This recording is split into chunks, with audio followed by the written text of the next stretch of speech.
Assalamualaikum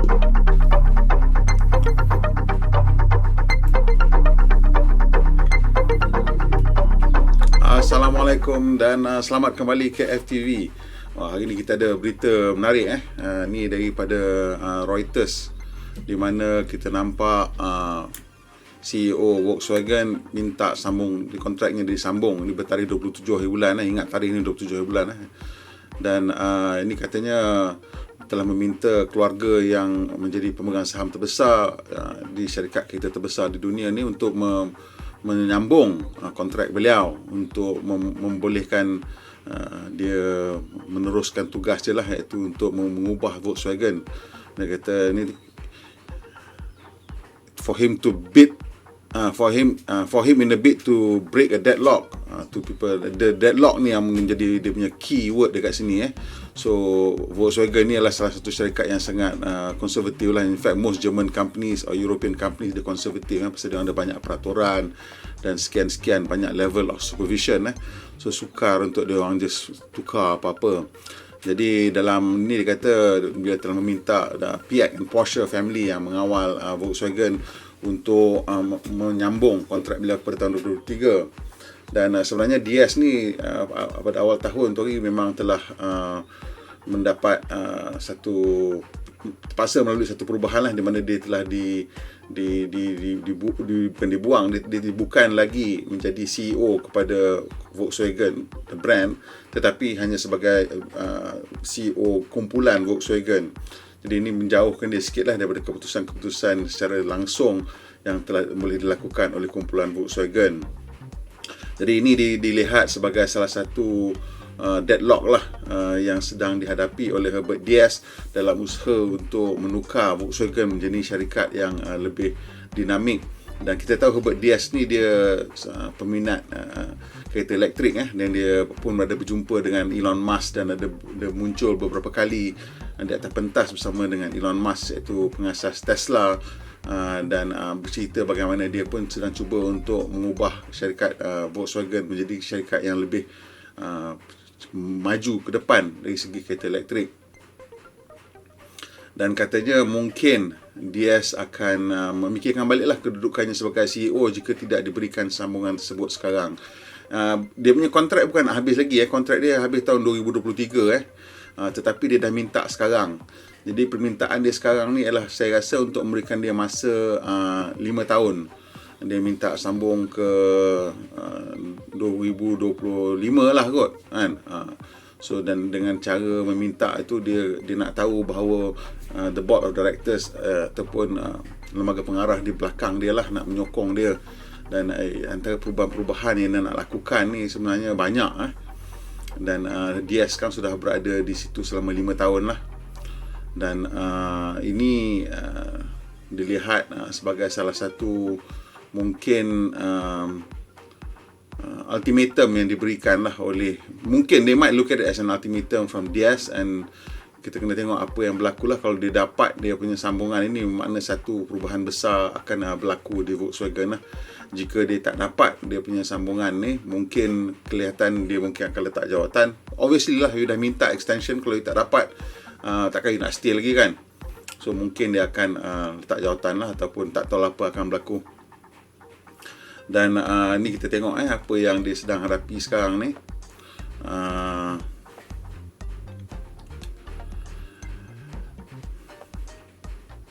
So Diess cuba dah meletak dua dia punya orang kanan dia lah, Arno Antlitz as CFO dengan Thomas Schmal as Chief Procurement Officer. Dan nampaknya telah ditentang lah oleh Labour Union Volkswagen yang pegang separuh daripada dia punya company supervisory board. So board of director dia 20 orang daripada trade union lah.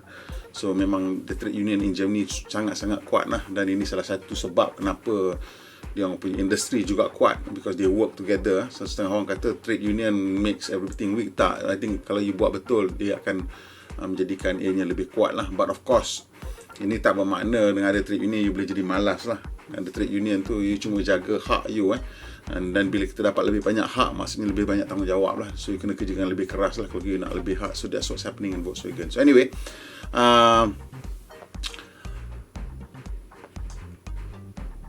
the appointment ni nampaknya telah pun dapat tentangan daripada Labour Chief dia, Bern Osterloh. Dia katakan telah dia oppose the contract extension lah. Maksudnya dia tak boleh dia tak nak lah di extend sekarang lah. So dia kata the issue be decided when the time is right. So dia kata banyaklah benda lah yang dia nak ubah ni dan tak dapat lagi nak diubahkan. So saya cakap tu, saya ingat tarikh 27 hari bulan. Kenapa 27 hari bulan ni penting? Sebab ni pada 28 hari bulan dalam LinkedIn page dia, Herbert Diaz telah meletakkan satu artikel yang agak hard hitting jugalah. Ni dia punya headline dia, ni 28 hari bulan, tengok publish 28 hari bulan. Volkswagen needs to change from a collection of valuable brands to a digital company that reliably operates millions of mobility devices worldwide. So dari sini kita nampak Herbert Diaz ni macam dah mula mengikut lenggok Tesla, di mana Tesla dia bukan syarikat kereta, dia sebuah tech company yang memang dia punya goal besar dia ataupun sasaran utama dia lah untuk menjadi syarikat mobility, di mana mereka akan operate mobility devices lah. Itu yang kita tengok, full self-driving, autonomous vehicle semua. So dia nak ganti syarikat-syarikat pengangkutan tapi menggantikannya tanpa menggunakan pemandu lah. Itu yang Tesla nak buat dan nampaknya Herbert Diaz dah nampak bahawa itulah masa depan dan dia bersetuju lah nampaknya. Tak tahulah sama ada the board of director dan the rest of the industry setuju ke tidak. Pasal the automotive industry ni memang quite konservatif. Kita tengok bukan saja setakat di kalangan eksekutif syarikat-syarikat kereta, tetapi di kalangan pembeli juga kita juga agak konservatif, kita sukar fikir nak menukar. Mungkin kerana benda tu mahal dan juga antara media yang cover automotive industry juga banyak yang konservatif dan mungkin tak maulah bertukar kerana mungkin kaki kereta, saya pun kaki kereta dan saya pun berasa betul ke mana nak berubah, tapi tak tahulah, tengok macam mana. So anyway, so kita tengok how we transform Volkswagen. So Volkswagen is unique, a vast, highly complex group and a major challenge for any manager. Betul lah. So nak tengok the scale of Volkswagen. They sell 11 million vehicles annually, ada 12 brand, 670,000 employee, 670,000 orang pekerja. Lebih 50% dipegang oleh keluarga, iaitu Porsche dan Piaget family. 20% dipegang oleh Federal State of Lower Saxony. Ini memang one of the things yang menjadi isu masa dia nak form EU. Pasal dia tak nak ada state owned company. Tapi Germany kata kalau you paksa saya buang 20% daripada Federal State of Lower Saxony ni, all bets are off. So memang Volkswagen is very important to the Germans. Bukan sahaja to Volkswagen, but it's so important to the Germans because ini salah satu pengeksport terbesar. So kalau kita nak bayangkan Germany ni, dia punya syarikat-syarikat kereta besar dia lah, Volkswagen Group, which includes Volkswagen, Audi and whatever else dalam tu ada 12 brand, Mercedes-Benz ataupun Daimler, kemudian ada BMW. Jadi 3 brand ni dia sama macam Boeing di Amerika Syarikat lah. These are the biggest foreign exchange earners lah. Yang lain-lain tu pun banyak, tapi ini yang paling penting lah. So ini penting kepada Germany. So kita tahu Volkswagen ni sangat penting. So apa-apa yang Herbert Diaz nak buat ni, dia kena dapat persetujuan ramai, bukan saja setakat dalam the company and the family that owns the company, tetapi juga daripada the trade union, because that is the structure dekat Germany, dan and also whatever the regulators yang ada di Germany lah.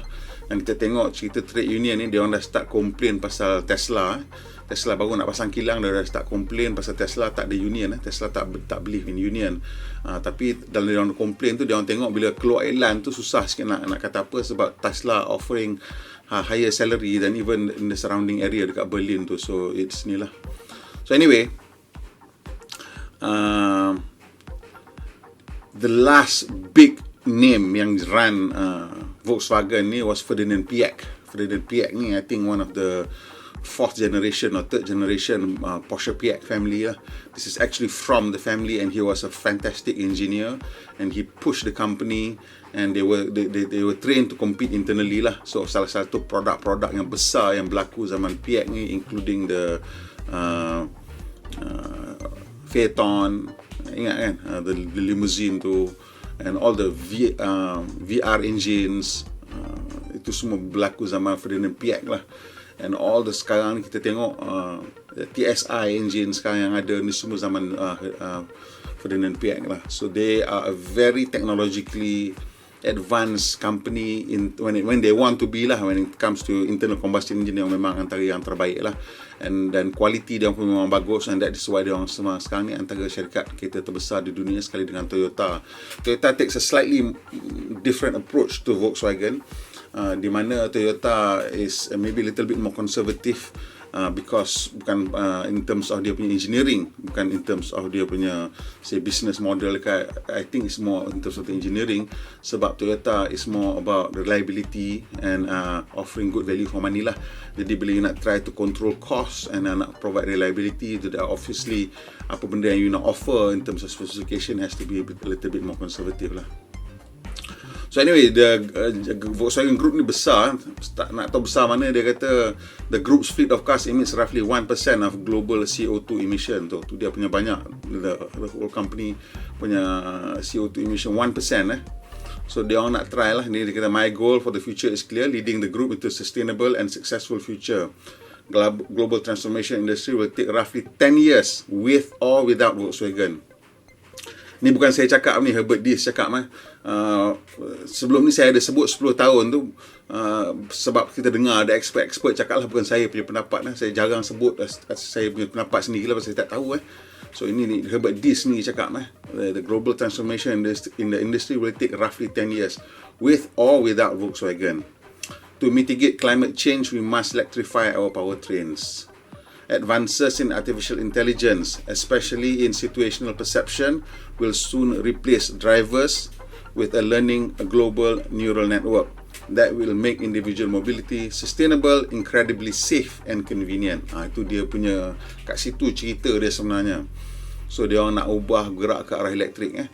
Dan ni bukan sembang kosong pasal kita dengar Volkswagen sekarang ni dia orang dah launch the ID series on the new MEB platform. Dan dia akan cerita lagi tentang MEB platform tu, kenapa dia penting. Dan sekarang ni ID3 dengan ID4 lah. ID3 tu size Golf, ID4 macam crossover. Sekarang dia nak gerakkan kereta yang lebih kecil. Sebab ID3 tu lebih kurang 30,000, ID4 mungkin lebih kurang 40,000. Sekarang dia nak buat kereta yang lebih kecil lagi, size Volkswagen Polo, yang tu akan bermula lebih kurang 20,000 euro, 20 hingga 25,000 euro. So sekarang ni kita dah nampak dah bahawa Volkswagen pun dah mula nak gerak ke arah itulah. Dan kita tengok di China pun kereta-kereta kecil ni nampak macam toy car elektrik ni dah pun mula mendapat tempat di sana. So kita rasa it's a matter of time the economic reality akan force all these car companies to come out and build kereta-kereta yang lebih mampu milik, iaitu kereta bawah RM100,000 lah, bawah $25,000 roughly. So daripada dulu pun memang itu salah satu benda yang menjadi sasaran masing-masing lah.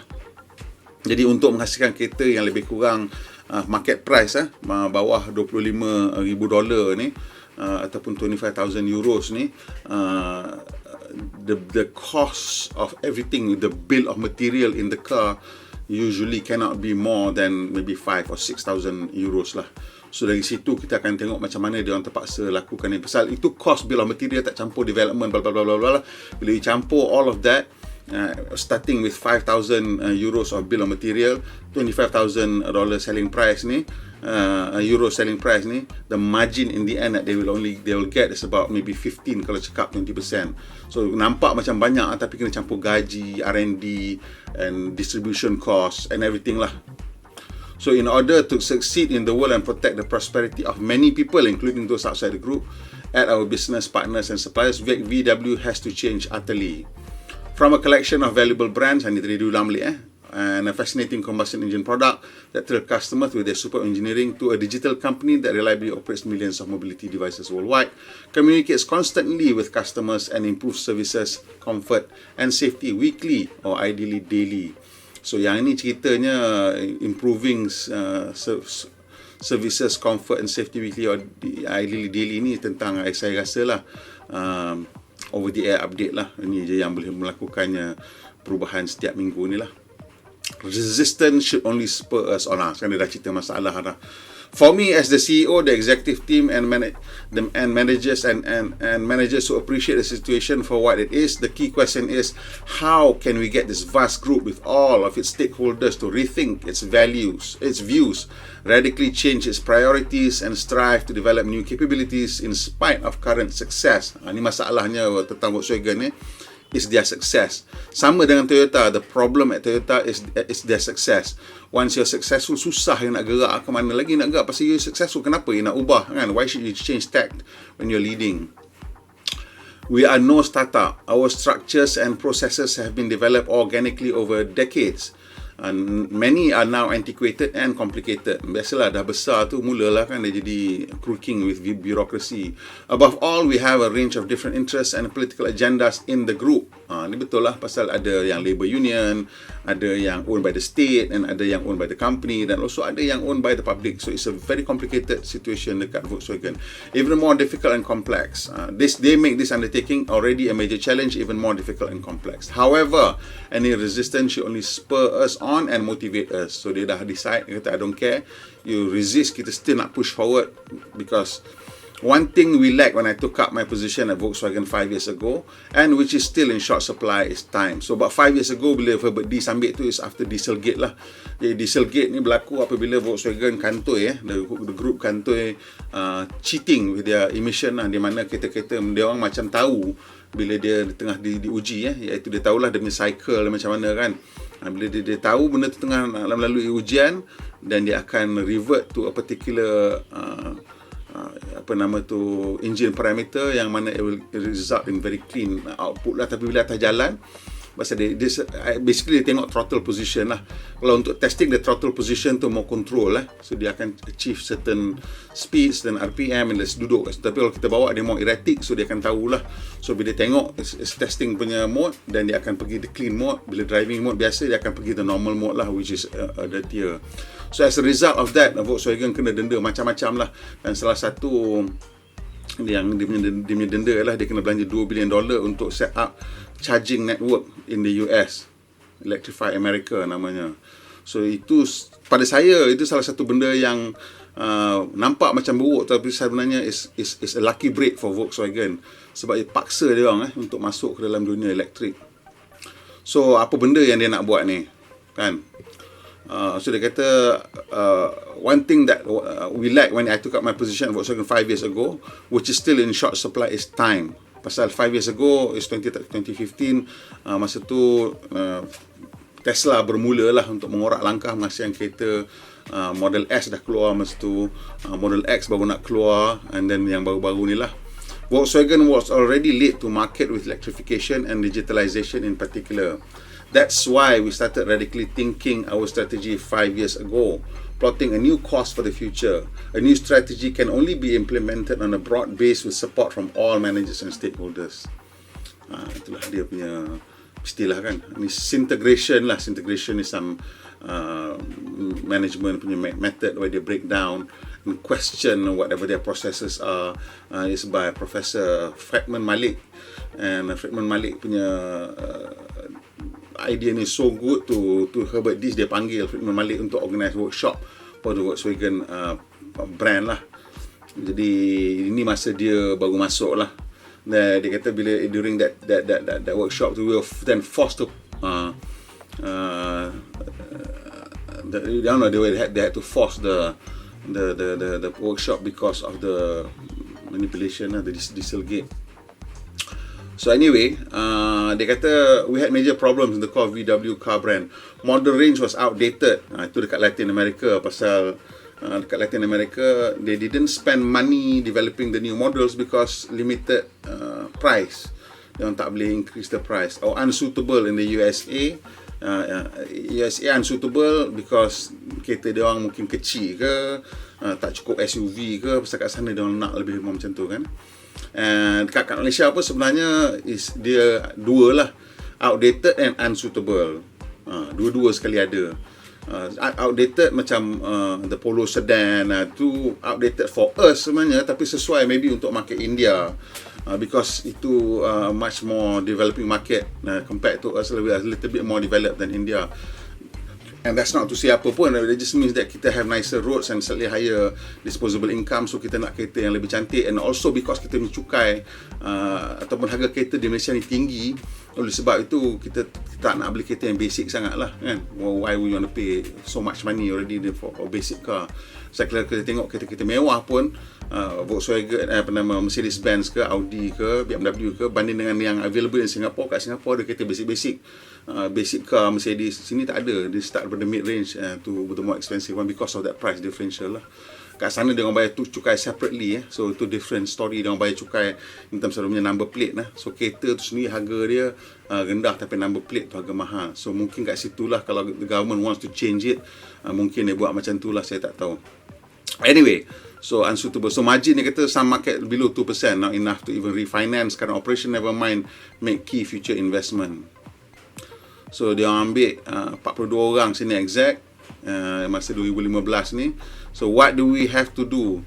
Soalan yang dia tanya lah. So what do we have to do visibly in the next 3 to 6 months to use this crisis as a launchpad for our new automotive future? So yang fikirkan benda tu, dan jadi transform 2025 strategy for the new Volkswagen. So that's a 10-year plan lah basically kan. So one of the things yang dia orang decide, dia orang tak boleh guna the MQB platform. The MQB platform masa tu baru habis develop. It's a very expensive platform. It's a very canggih platform lah. It's a modular, you boleh buat macam-macam benda atas tu, but it's very expensive. Tapi dia tak sesuai untuk kereta elektrik sebenarnya, because it's not an electric platform, it's an ICE platform. Jadi saya banyak cakap juga pasal benda ni, the difference between electric platform dengan ICE platform. Perbezaan utama dia ialah size of component sebenarnya. And because the components tu size dia in terms of the unit lah, kalau kita tengok dia berbeza sangat-sangat lah.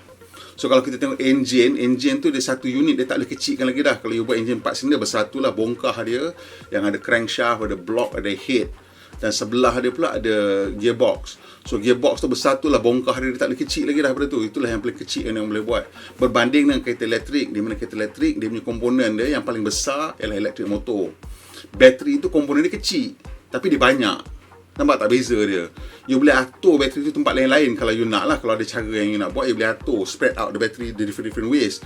Tapi engine tak boleh. You tak boleh buat engine tu jadi lagi lepeh ke, lagi kurus ke. Tak boleh. Block dia besar macam tu lah. So that's why bila you tengok kereta elektrik, dia punya platform dia lain langsung. Kalau you tengok kereta tu tak ada front boot ataupun front trunk, then chances are this is not an pure proper electric platform. Pasal an electric platform tak require any of the component to be sebongkah besar. Tapi bila you design electric car based on an ICE platform, so you already ada tempat kat depan tu untuk engine tu, jadi ruang tu dah kosong, dah tak boleh pakai untuk benda lain dah. Dan jadi kebanyakan mereka akan clamp in together the motor, power regulator and all that sorts of thing, masuk jadi sebongkah rupa macam engine. Ini yang jadi nampak kita, oh ini compliance punya platform lah. Kalau betul-betul, then it's different. Cara dia atur dia lain. Pasal motor tu benda yang paling besar, semua boleh duduk rendah, very low, and the power transformer semua boleh atur cara lain, the way it doesn't intrude ataupun use up the space in front. So anyway, so dia kata tak boleh pakai lah. So nak develop a completely new electric platform which is called MEB lah. Dan sekarang ni kita tengok MEB tu dah keluar. Dia akan lancarkan, kata dia lebih kurang 10 model daripada 5 brand based on the MEB. Dan Ford juga dah join in, dan Ford akan gunakan the MEB platform untuk hasilkan produk dia sendiri. So untuk the new smaller car yang Polo size tu, saya tak tahu sama ada akan gunakan the MEB platform ataupun a completely new platform. Pasal sekarang ni kita tengok, I don't know whether it can, because masalahnya cost lah. Bila nak turun ke 20,000, sama ada the MEB platform tu is too expensive ke, so they need to build a cheaper low end platform which probably smaller batteries and that kind of thing lah. Saya nampak benda ni akan jadi battery size lah. Kalau dulu kita cerita horsepower, lepas ni kita akan cerita battery size lah. So itu dia. Tapi benda tu mahal, like it's expensive to produce develop new technology macam kereta elektrik ni semua, especially if you have such a large R&D structure macam Volkswagen. Kita tengok Tesla, cara dia orang buat kerja, because they work as a startup, dia orang punya cost very different. is very different, and it seems that all these car companies susah sikit lah pasal they already have a fixed cost in terms of the number of engineers that they have. Kena bayar macam mana pun gaji, so their cost is quite high lah banding dengan a smaller company. So dia try lah nak buat all sorts of changes and all that, and dia nak focus more on SUV, blah blah blah blah blah blah, nak decentralize kan, all sorts of things lah. The first phase, return to profitability in our core brand, okay, dah berlaku dah, and the introduction of first electric, fully networked and sustainable Volkswagen, that's ID3. Our climate targets are now more ambitious, which is speeding up the transmission process. The competitors with IT business-like capabilities such as Tesla, they sebut ni directly, are pacing the change and setting new standards. So, dia target dia nampak clearly is Tesla, Mission T to catch up with Tesla. So memang betul Tesla ni ramai fanboys, tapi there's a reason kenapa they're so such a big fan of the brand. Dia sama macam Apple. Bila Apple keluarkan iPhone, so many people became fanboys. I don't count myself as an Apple fanboy only because of the price. And it's the same thing with Tesla. I cannot be a Tesla fanboy because I cannot afford the thing. Tapi kalau boleh I nak. So the difference between that and Apple is, macam Apple tu tak kisahlah pasal very quickly other brand has caught up. So ini kita tak tahu, sekarang ni baru nak start. So in the next 5 years, if other brands catch up, then it's okay lah, because Tesla pun dia macam Apple juga perangai dia.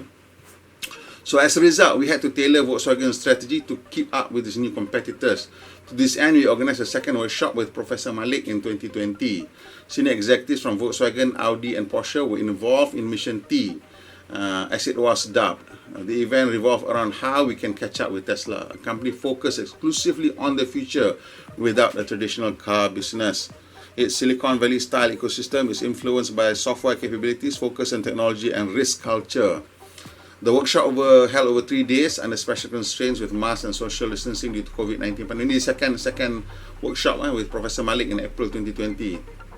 The opening question was, what do we have to achieve in the next 6 months to catch up with Tesla in terms of technology by 2024? Ini saya rasa sebab kenapa dia minta extension. Pasal dia nak buat ni by 2025. By 2025, everything should be in place already. So that is why I think they minta extension, because contract habis 2023. The answers we found were to grow software capabilities at an even faster rate and pull software and hardware resources at Audi under the leadership of Marcus Duisman and the Artemis project unit outside the existing corporate structure. Artemis ni baru dia on launch this year. Memang it's a software thing. So ceritanya tentang software ni, kenapa dia orang I think set up the Artemis project ni, because masa dia orang buat the ID3 tu, the car had to be delayed launch dia. Kenapa? Pasal software issue. Benda semua dah ada, produk semua dah ada, sebab software problem dia. That's why bila dia launch pun kereta tu tak ada full software capability yang interface dengan the owners. Macam-macam features yang tak boleh nak bagi because there were issues with the software. I don't know whether this day dah habis ketidak update software, because katanya sampai tahun depan lah the update process akan continue, and that's where you nampak software is going to be a major component in the future, and Volkswagen dah struggle lah kat situ. So why do we need these new organizational units? Introducing the MEB, the model series of software organization, we realize our corporate structure prevent us matching the development speed and capabilities of a well-funded and unbureaucratic startup like Tesla. Ni yang saya cakap tadi, the problem tentang dia punya software tu, because dia tak boleh nak match the speed. Dia nak launch kereta tu, tapi software macam-macam benda yang dia nak buat tu tak dapat, pasal benda tu banyak berbeza. The new organizational unit started in October and made a capable and decisive impressive at its first Volkswagen Management Conference. That was the target we had set in the opening question for April's integration session with Malik. I'm certain that we will be just as successful in reaching the goals from this year's Malik workshop as the last. The method's impact and significance for a successful outcome cannot be underestimated. It creates a shared perspective on the status quo, a shared plan, shared agreement and commitments, all essential for successful implementation, especially in an entity as complex as the Volkswagen Group. Artemis and the software organization are foundation on which we can build the technology, especially digital technology we need for the group as a whole.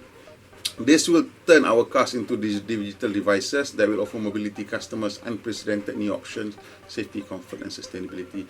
Because kat sini lah cerita dia ni. In the future, a lot of companies sebenarnya dah nampak benda ni akan berlaku. Cuma dia tak sure macam mana nak implement benda ni. Some companies tak nampak lah.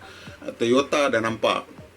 Clearly Volkswagen dah nampak, GM, Ford dah nampak, pasal dia dah start to offer driverless taxi dekat US. So some in geofence areas, some more bigger areas, tapi basically they are starting to look at it lah.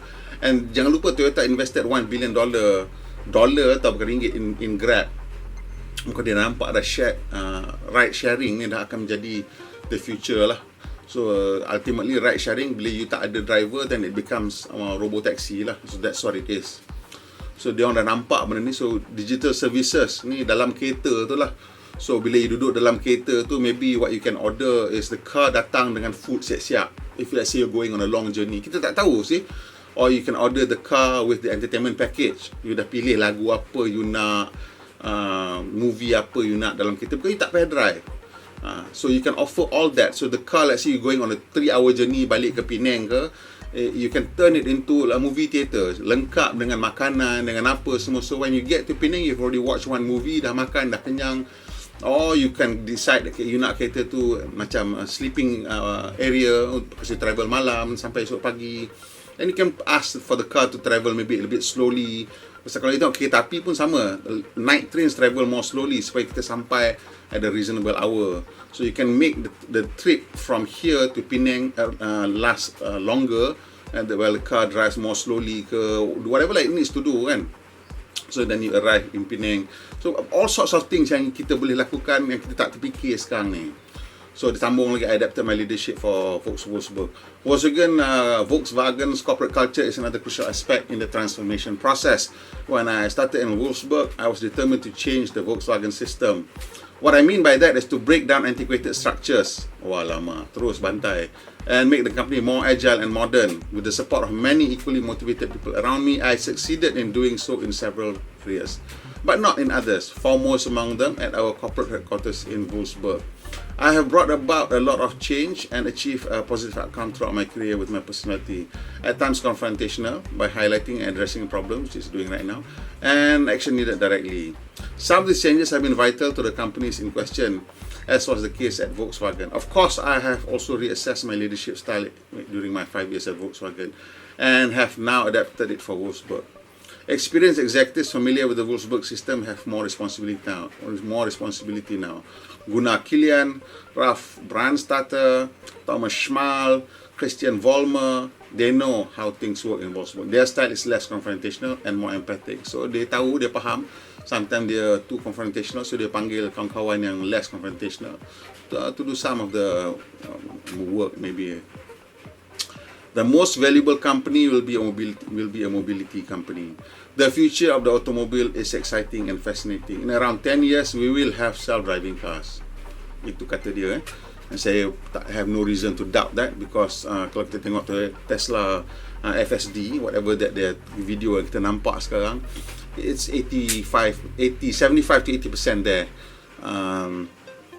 It's quite, kalau kata it's in a geofence area where everything is self-driving, it's already there. But now, because it has to deal with other cars, other people yang with drivers, so it's 75 to 80% ready.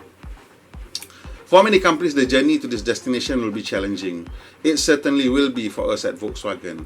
However, I'm convinced that leading the way forward in this transformation is a worthwhile undertaking, and that we can succeed. We should see the transformation as an opportunity. In 10 years, the most valuable company in the world will be a mobility company again. Okay, itu dia.